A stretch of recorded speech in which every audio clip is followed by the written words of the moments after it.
Okay, so honestly, how many of us actually look forward to meetings? Probably not many. But what if I told you meetings could be like a secret weapon? Like a way to actually get ahead, not just fall behind. Well, that's the really cool idea we're going to dive into today, all thanks to this book, Make Meetings Matter. It's not about magically making meetings fun, is it? No, not really.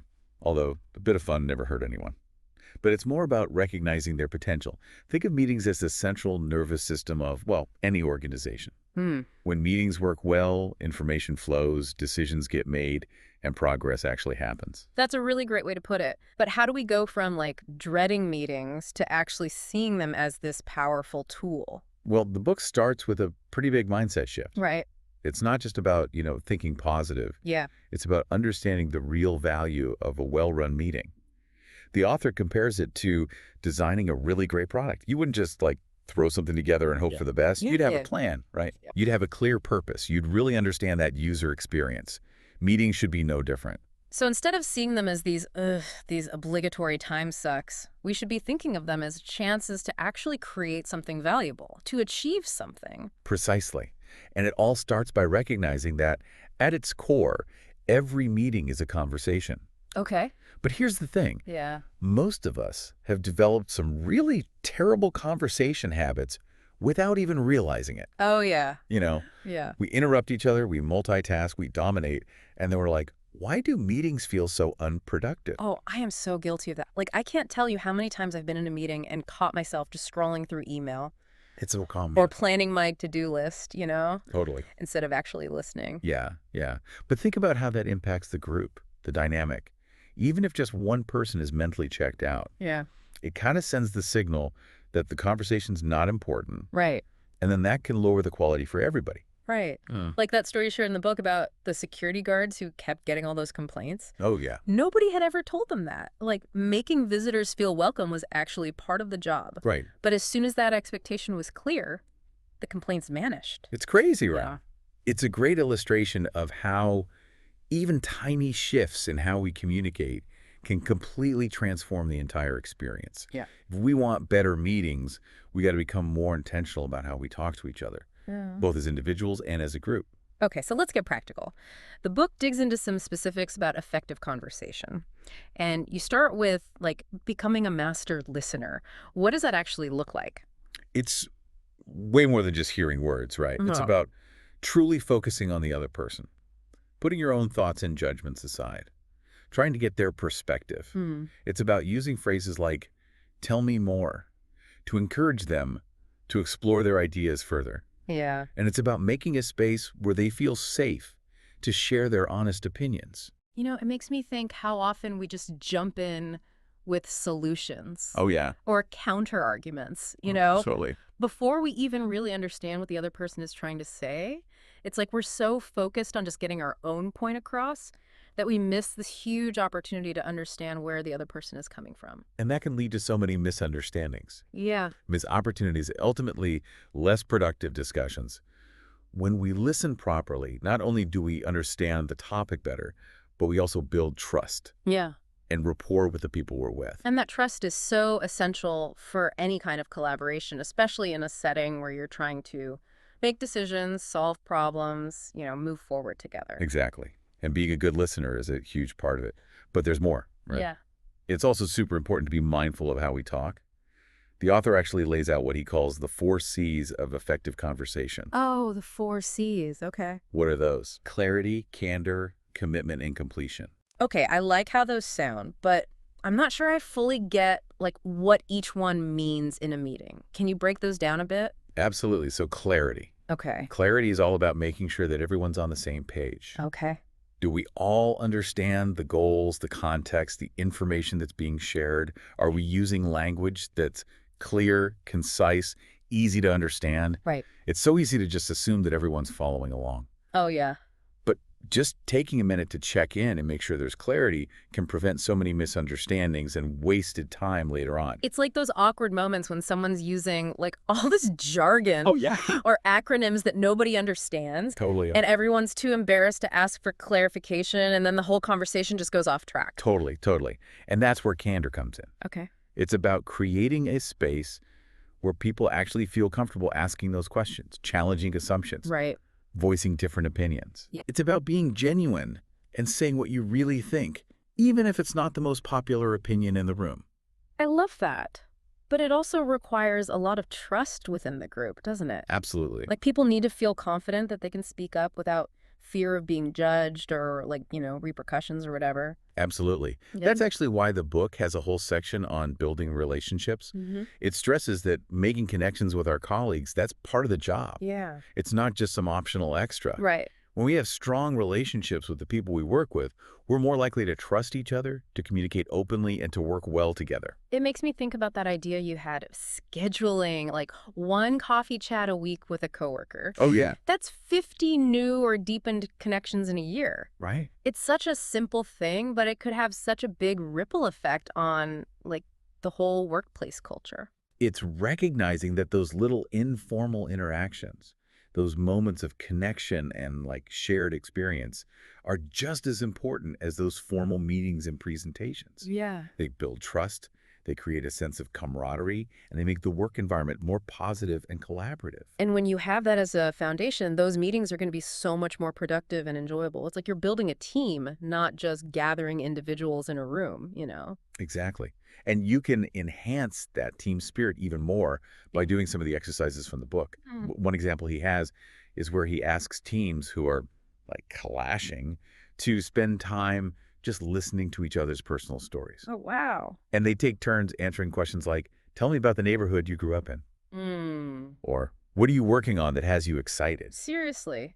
Just that simple act of sharing and listening can bridge the gap between people who are like at odds with each other. It might sound too good to be true, but it's really powerful because it takes the focus off the conflict and helps people see each other as human beings Yeah. with shared experiences, hopes, dreams. Yeah. And that can really create a foundation for a more productive and respectful communication. This is making me rethink my whole approach to meetings already. I love the idea of putting in those personal connection points. Yeah. It feels so much more human and engaging than just diving straight into the agenda. It's about remembering that we're all human.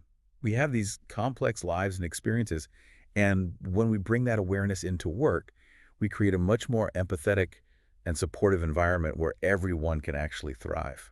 Okay, I am so trying that. So we've talked about shifting our mindset, getting those conversation skills down, building those relationships. What's next on our checklist for making meetings actually matter? Well, before we even set foot in the meeting room, we need to be really clear about two things: the agenda and the attendees. Who really needs to be there, and what actually deserves our time and attention. Yes. The classic overstuffed agenda. Right. And meeting rooms full of people who are just there to check a box. Totally. It's like we've all accepted that as the norm, even though we know it's a terrible way to be productive. It really is. And the book has some great advice on breaking free from that cycle. Okay. There's this one CEO who only accepts a meeting invite if it's directly related to his top priorities for the year. He has this specific list of imperatives, and if it doesn't align with those goals, it's just not worth his time. Wow, that's a high bar. It makes you wonder how many meetings on our calendars would actually pass that test. Sure. It's a good reminder to be way more intentional about our time. Absolutely. And that leads to another really important tip. Okay. Aim for no more than 2 topics per hour. Max. Max. This way you have more time for deeper discussion and you actually get better results. That's that whole quality over quantity thing, right? Exactly. And the same goes for choosing who comes. The attendees. Yeah.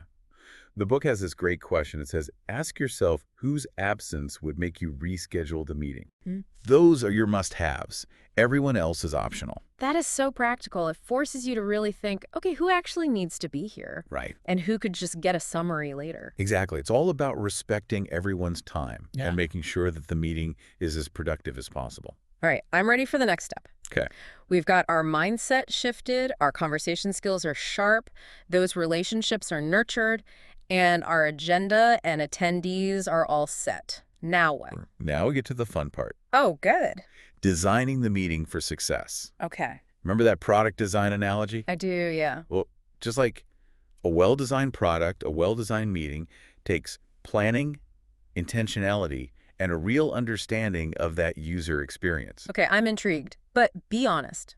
How many of us actually take the time to design our meetings? Not many. Right. Most of the time we just, Throw an agenda together and hope for the best. And that's where things can go wrong. Yeah. The book talks about this leadership team in Brazil who were having trouble with virtual meetings. Hmm. They thought it was the technology, but it turned out that their in-person meetings were already a mess. The Oh. real problem was that they didn't have a clear process. So their virtual meetings were just like amplifying the issues that were already there. Exactly. It's so interesting. So how did they fix it? What's the secret to designing a meeting that actually works? Well, the book outlines this really helpful framework. Yeah. For each item on the agenda, you think about 3 key things: the desired outcome, the input needed, and the process steps. Okay. It's about being really intentional about how the conversation will unfold. All right, walk me through that. What does that look like in a real meeting? Okay, so let's say one of your agenda items is to decide on a new marketing campaign. Okay. The desired outcome would be to have a clear plan with assigned roles and deadlines. Gotcha. And the input you might need would be things like market research data, creative ideas from the team, feedback from stakeholders. Okay, so we're clear on where we want to end up and what we need to get there. What about those process steps? That's where you map out how the conversation's going to flow. Do we need a brainstorming session to generate those ideas? Mm-hmm. Do we need a presentation to share the research data? Okay. Do we need a Q&A to address concerns? Right. Having those steps clearly defined will help keep the conversation focused and productive. I'm starting to see how this framework could be a game changer for how we approach meetings. Yeah. It's like going from reactive to proactive, from winging it to actually having a plan. Totally. It's like having a roadmap for the conversation, It is. which honestly makes me feel so much more confident about getting to where we need to go. And that confidence is contagious. When the leader has a clear plan and communicates it well, it creates a sense of purpose for the whole group. Yeah. And that leads to more engagement, creativity, and ultimately better results. I love it. So we've got our meeting design, attendees are prepped, the agenda's set. What's next in our journey to making meetings matter? Now we need to talk about leading like a pro. It's about stepping into that leadership role with confidence and skill, Okay. creating a space where everyone feels heard and respected, and guiding that conversation toward those outcomes we talked about. Okay, this is where things get really interesting because I think a lot of people just assume that leading a meeting is about running through the agenda Yeah. and making sure everyone gets a chance to speak. Right. But it's so much more than that, isn't it? It really is. It's about creating an experience for everyone that's dynamic, engaging, and productive. Mm. And the book offers some really great insights on how to do that well. Okay, I'm all ears. Okay, so we've set the stage for having a good meeting. Right. We talked about the agenda, attendees, even the flow of the conversation. Right. Now, let's talk about leading those gatherings like a pro. Okay. What's the book say about that? Well, the book really stresses that good meeting leadership, it's a skill. It's not just something you're born with. Right. And like any skill, you can totally learn it and get better with practice. Yeah. It's about understanding how groups work, Mm. different communication styles, how to handle conflicts. Mm-hmm. And you use all those things to create a really effective meeting. I like that. It kind of takes the pressure off. It's Yeah. not about being some, charismatic meeting superhero. It's more about building a set of skills that anyone can learn. Absolutely. And the leadership. Okay. First, you got to actually accomplish the agenda. Make sure you cover all the important stuff and achieve those desired outcomes we talked about. Okay, that's a given. What's the second one? Well, it's not just about getting things done. You also want to create a good experience for everyone who's there. Right. So you need to foster what they call psychological safety, encourage people to participate and make sure everyone feels heard and respected. That's so important. Creating that environment where people actually feel comfortable sharing their ideas, even if they're different. Yeah. Because that diversity of thought is what leads to those better decisions and more creative solutions. Absolutely. And then that third goal is all about continuous improvement, getting better as you go. Okay. So reflecting on what went well, identifying areas where you can grow, and then trying out new techniques and strategies. It's like having that growth mindset applied to meetings. Exactly. I love that. So how do we put these goals into action? Okay, so let's start with accomplishing the agenda. Yeah. One of the most valuable tools a leader has is what the author calls permission. Okay. And it's not permission from, your boss. Right. It's not even from the person who called the meeting. Okay. It's about getting permission from the group itself. Okay. to manage the discussion and kind of enforce those ground rules we talked about. I'm intrigued. So what does that look like? Are we like literally saying, may I please lead this meeting? Not quite, but you're on the right track. Okay. It's about being really upfront about how you're going to run things and asking for the group to agree to it. Okay. For example, you can say something like, to make sure we get to hear from everyone today, would it be okay if I call on people? All right. Or Yeah. to help us stay focused, can we all agree to, put our phones away for the next hour? That makes so much sense. Yeah. It's like setting expectations right up front and making sure everybody is on the same page. Right. And it also lets the group hold each other accountable. Exactly. If somebody starts scrolling through their phone or they go off on a tangent, Yeah. anyone can gently remind them. Right. It takes the pressure off of you as the leader, Yeah. and it makes the whole thing more collaborative and respectful. Okay. I'm totally going to try that in my next meeting. So we've got permission from the group. What else can we do to keep things on track and actually accomplish the agenda? Well, remember those process steps we were talking about? Yeah. Having a clear, visible set of steps for each item on the agenda, that can make such a big difference. Yeah. It helps keep the conversation focused and moving forward. It's like that roadmap we talked about. Right. It tells us where we're going, how we're going to get there. Exactly. And it can be as simple or complex as you need it to be. For some topics, just a clear outcome and a time limit, that might be enough. But for others, you might need more structured steps, like brainstorming, a Q&A session, or even, a specific decision-making framework. It's like tailoring that process to the needs of the topic, right? Exactly. And the group. But let's be real, even with the best plans, things can go off track. Oh, absolutely. How do we handle those moments when the conversation goes on a tangent? Or it gets bogged down with, like, random details? It happens to all of us. Yeah. And the book actually talks about 4 common reasons why meetings go off the rails. Okay.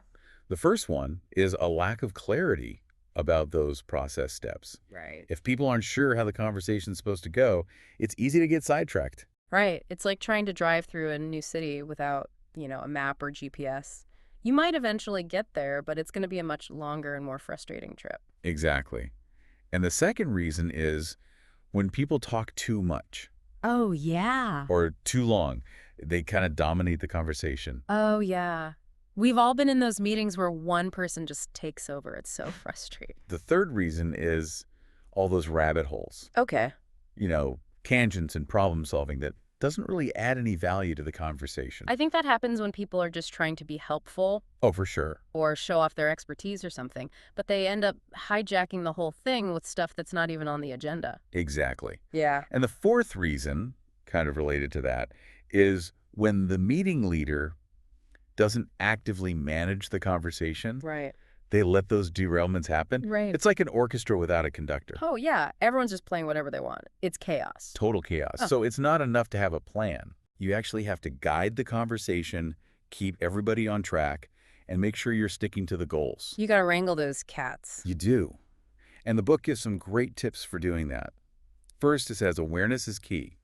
Once you know what those common culprits are, you can start to spot them in real time and then make adjustments.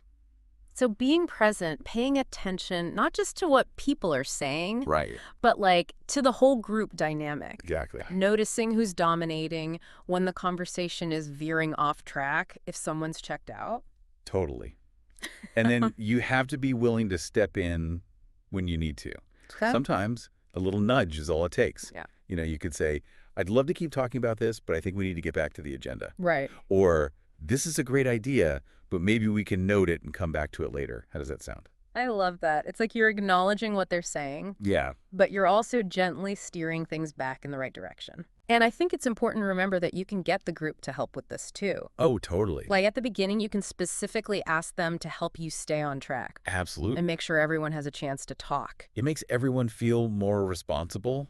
You Yeah. know? Like they're all part of keeping things productive. It's a team effort. It is. Okay, we talked about accomplishing the agenda. What about creating that quality experience for everyone? Right. How can meeting leaders make sure that everyone feels safe and comfortable enough to, actually participate? Well, it starts with creating a really welcoming and inclusive environment. And one of the best ways to do that is through gracious listening.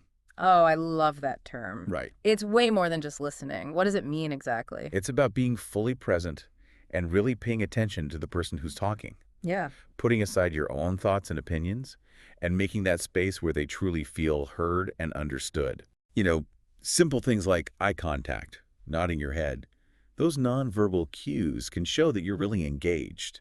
It's listening with your whole being. Yes, And it's not just the leader's job. Ideally, everyone in the room should be doing that. totally. And it can be contagious, you know? Yeah. When one person starts really listening with respect, it often inspires others to do the same. Yeah. And you end up with this great chain reaction of positive communication. I love that image. It's like creating a more harmonious, productive meeting symphony, right? Exactly. And along with gracious listening, the book talks about making it safe for people to actually speak up. Hmm. So creating that space where they feel like they can share their ideas, even if they're different from what everyone else is saying. That's where that idea of candor comes back, right? Yeah.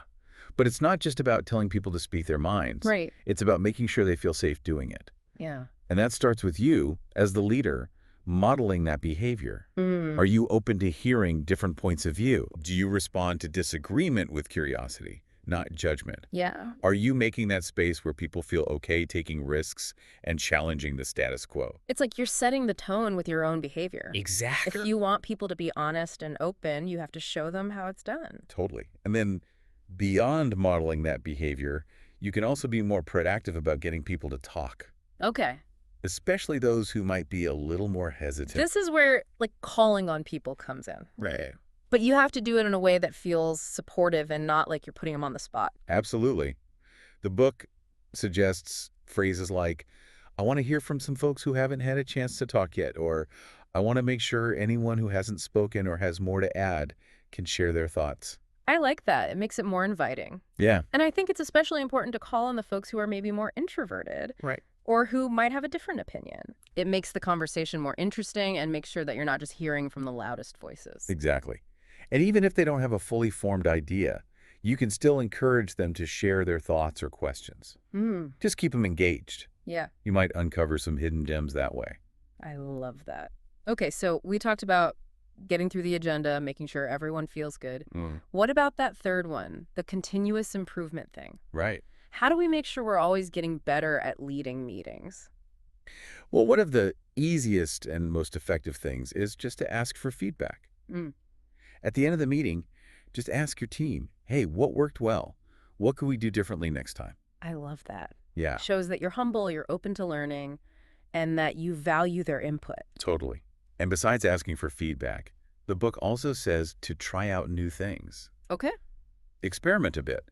Maybe try a new brainstorming technique, or switch up how you structure the agenda, Right. or even try a different approach to handling those conflicts we talked about. It's like treating each meeting as a chance to learn and get better. Exactly. And that takes some of the pressure off, right? Yeah. You don't have to be perfect. Right. It's more about embracing that messy process of learning and growth. Totally. And remember, even small changes can make a big difference. Yeah. Maybe you start using a timer for each agenda item, or you consciously try to call on more people. Yeah. Or you could even try doing a quick check-in at the beginning, just to help everyone get focused. Or implement that distraction agreement we talked about earlier. Right? See how it impacts the energy. It's exciting to think about all the possibilities. It really is. We've spent like the last two parts of this deep dive figuring out how to, transform our meetings from these total time wasters to like actual wins. We talked about changing our mindset, getting good at conversations, leading with intention, and even designing our meetings for success. Yeah, we've covered a lot, but there's this one crucial piece we haven't really talked about yet. It's how to deal with those tricky personalities, those behaviors that can just derail even the best planned meeting. Oh, yeah. You mean like those folks who interrupt constantly, Oh, yeah. dominate the conversation, Yep. or make promises they don't keep? All of the above. Okay, let's face it, we've all met those characters in our meeting adventures. Well, I have. And honestly, they can be so frustrating to deal with, especially when you're trying to create like a productive and respectful space for everyone. For sure. And the book doesn't shy away from that. It actually has a whole chapter dedicated to dealing with ineffective behavior. Okay, I'm ready for this. Hit me with some of the worst offenders. Like, what are we dealing with here? Well, all the usual suspects, right? Yeah. The interrupters, they just can't resist jumping in before anyone else has finished their thought. Right, the Yeah, dominators, they just take over the whole conversation. right. And then those people who make all these commitments and never deliver, Oh, yeah.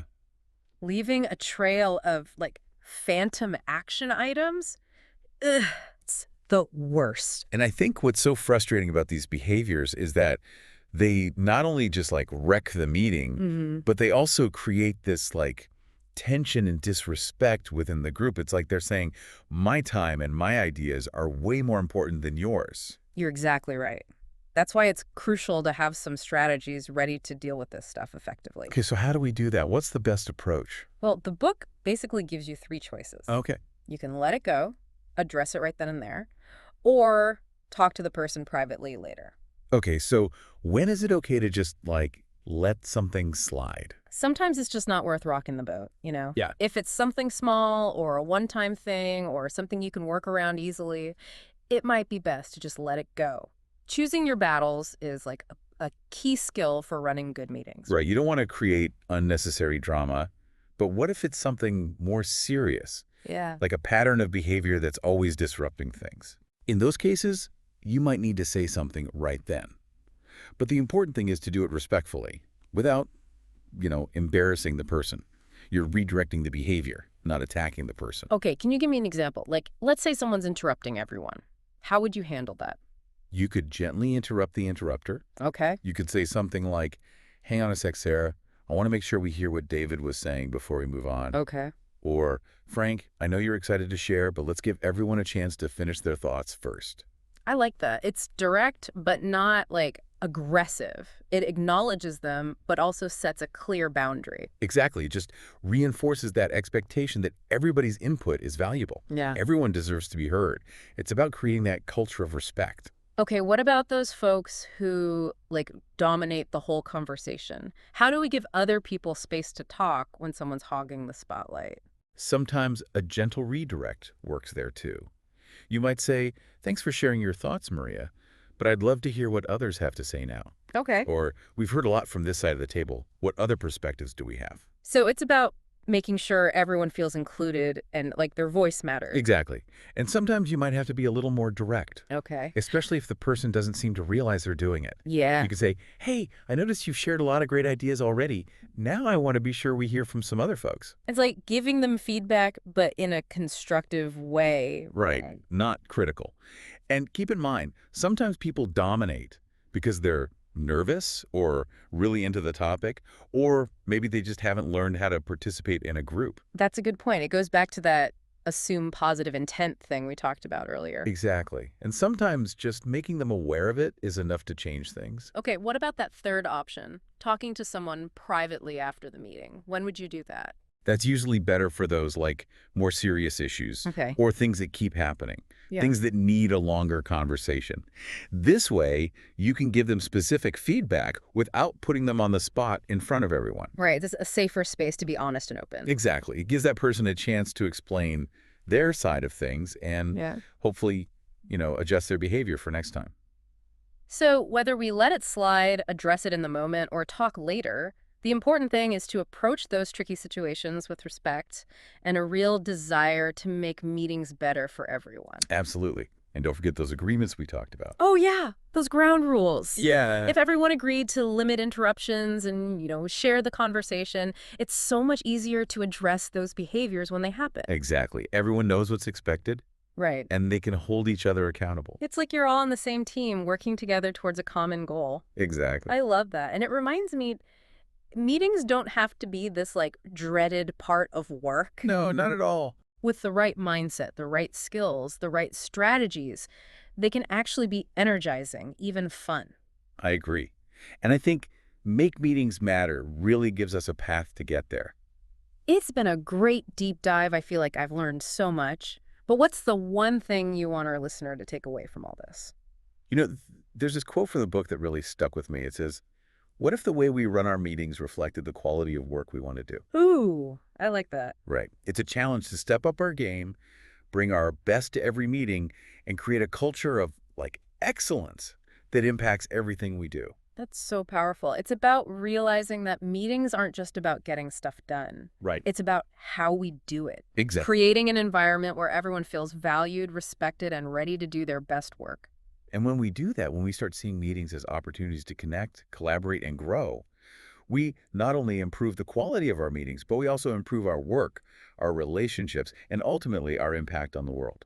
So, listener, what are you waiting for? Go out there and make those meetings matter. We'll see you on our next deep dive into the world of ideas.